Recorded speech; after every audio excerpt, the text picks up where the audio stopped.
mimi kama shabiki wa Simba, Meja Isamunyo kwa kweli sio taarifa njema. Yaani nyinyi wana Simba mjaipokea kwa furaha? Mimi Mchome Mapovu shabiki wa Simba sijaipokea kwa furaha kwa sababu pale Yanga yuko nyumbani. Sio wote kwamba mtakuwa ugenini. Yanga yuko nyumbani. Yaani Yanga umpeleke Azam Complex, umpeleke KMC, umpeleke Taifa, umpeleke pale Meja Isamunyo ni Dar es Salaam ile ile, yuko nyumbani. Na Simba pia ni nyumbani. Lakini sasa nani mwenye advantage? Kwa sababu unajua hizi dabi inabidi umpeleke location ambayo mgeni hatakuwa comfortable.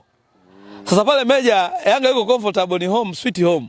Lakini mwisho wa siku mpira unachezwa paka hata kama ukiwa wapi Sikiliza, dabi ngoja nikwambie kitu Scope. Dabi inaongozwa na ushirikina tangu enzi na enzi. Mtu anatega, utasikia tumetegua saa 8 usiku. Wametegua nini? Mabomu au uchawi.